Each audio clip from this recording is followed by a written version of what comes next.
Good evening student. आज हम लोग विज्ञान विषय के बारे में अध्ययन करेंगे। हमारा चैप्टर नंबर 5 जिसका नाम है अम्ल क्षार व लवण। तो बच्चों, आज हम इस चैप्टर में अम्ल क्षार और लवण के बारे में अध्ययन करेंगे। Let's we are start the topic. अम्ल क्षार व लवण। सभी प्रकार के भोजन में कोई ना कोई स्वाद अवश्य होता है। ये स्वाद या तो खट्टे, मीठे या नमकीन होते हैं। आप जो भी क्या करते हो, कोई भी भोजन करते हैं तो सबका क्या होता है, स्वाद अलग होता है। कोई बहुत ज़्यादा खट्टा होता है, कोई बहुत ज़्यादा तीखा होता है, कोई नमकीन होता है। ठीक है, तो ये बहुत सारे स्वाद होते हैं। अम्ल, क्षार व लवण। भोजन में खट्टेपन का स्वाद उसमें अम्ल की उपस्थिति के कारण होता है। ठीक है, कि जो भी भोजन हमें खट्टा लग रहा है तो उसमें क्या है, उसमें अम्ल है। जबकि भोजन का नमकीन स्वाद उसमें उपस्थित लवण, सॉल्ट के कारण होता है। ठीक है, अगर नमकीन लगे तो वो क्या है, हमारा सॉल्ट। कोल्ड ड्रिंक या फिर बिटर स्वाद जिसमें उपस्थित क्षार के कारण होता है। जिसका भी स्वाद हमें कैसा लगे, बिटर लगे, कड़वा लगे, तो वो क्या होता है, हमारा वो क्षार होता है। अम्ल, क्षार व लवण अर्थात भोजन का तरह तरह का स्वाद उसमें अम्ल, क्षार या लवण की उपस्थिति के कारण होता है। तो हमारा जो भी सारे भोजन होते हैं उनका जो भी सारा स्वाद होता है वो किसके उपस्थिति के कारण होता है, वह अम्ल, क्षार और लवण की उपस्थिति के कारण होता है। अम्ल, सबसे पहले हम पढ़ेंगे कि अम्ल क्या होते हैं। वे रासायनिक पदार्थ जिन्हें उनके खट्टे स्वाद के कारण पहचाना जाता है उन्हें क्या कहते हैं, उन्हें अम्ल कहते हैं। जिनका स्वाद कैसा होता है, खट्टा होता है, वो क्या कहलाते हैं, हमारे अम्ल कहलाते हैं। ठीक है। अम्ल उदाहरण के लिए नींबू, दही, इमली, कच्चे फल आदि कुछ भोज्य पदार्थ हैं। ठीक है, कुछ ऐसे पदार्थ हैं जिनको हम खाते हैं, जैसे नींबू, दही, इमली, कच्चे फल। तो ये सब में क्या है, इनका स्वाद कैसा लगता है, हमें खट्टा लगता है। क्यों? क्योंकि इनमें क्या प्रेजेंट है, एसिड प्रेजेंट है, अम्ल प्रेजेंट है। ठीक है। अम्ल एक ऐसा यौगिक है जो जल में घुलकर H+ आयन देते हैं। ठीक है, अम्ल को अगर हम जल में घोलते हैं तो वो जल में क्या करते हैं, हाइड्रोजन+ आयन देते हैं।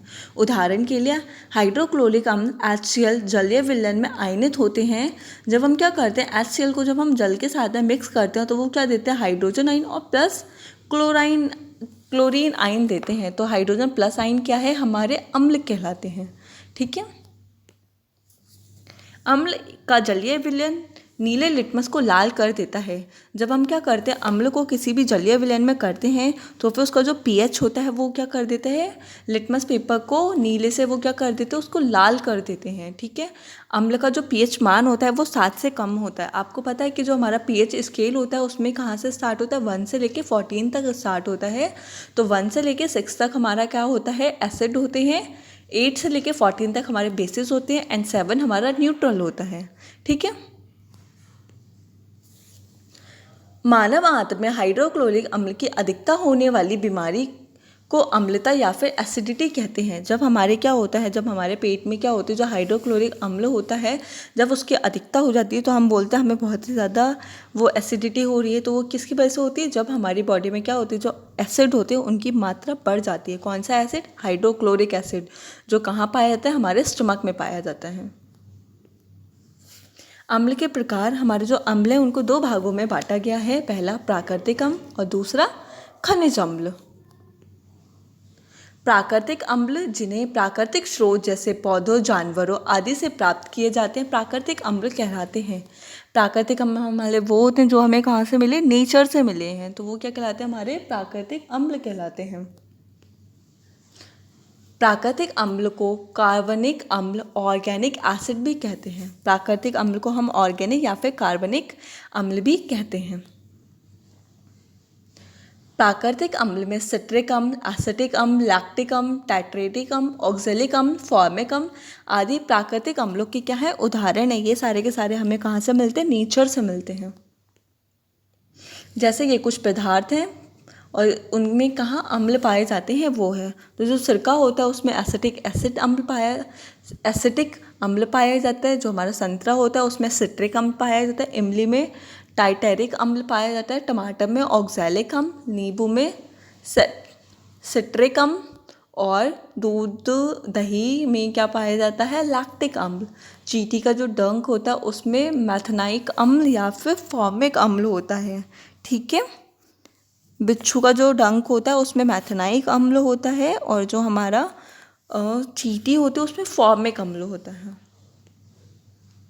अब हमारे जो मिनरल एसिड्स होते हैं, खनिज अम्ल होते हैं, वो कौन से होते हैं, किसी एक या एक से अधिक अकार्बनिक यौगिक से उत्पादित अम्लों को खनिज अम्ल कहते हैं।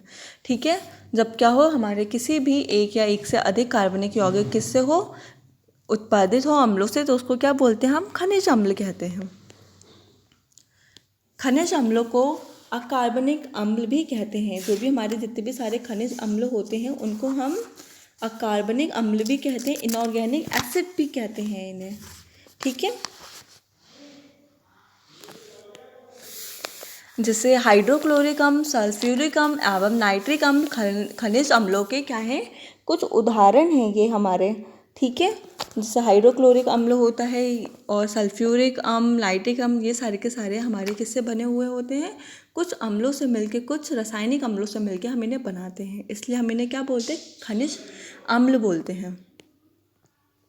क्योंकि खनिज अम्लों का प्रयोगशाला में तैयार किया जाता है। हमारे जितने भी सारे खनिज अम्ल होते हैं उनको हम कहाँ तैयार करते हैं, प्रयोगशाला में तैयार करते हैं। इसलिए इन्हें मानव निर्मित या फिर कृत्रिम अम्ल या फिर अकार्बनिक अम्ल भी कहते हैं। तो किसे हम मानव निर्मित, कृत्रिम अम्ल या फिर अकार्बनिक अम्ल कहते हैं, खनिज अम्लों को कहते हैं। ठीक है, तो आज हमने क्या पढ़ा, आज हमने स्टडी करी अम्ल के बारे में। तो आप 2 क्वेश्चन करेंगे अपनी बुक से, अम्ल क्या हैं, अपने दैनिक जीवन में उपयोगी होते अम्लों के बारे में लिखिए, अम्लों के सामान्य गुण की विवेचना करिए। ठीक है, इन दोनों क्वेश्चन को आप क्या करोगे, अपनी कॉपी में लिखेंगे और इन्हें लर्न करेंगे।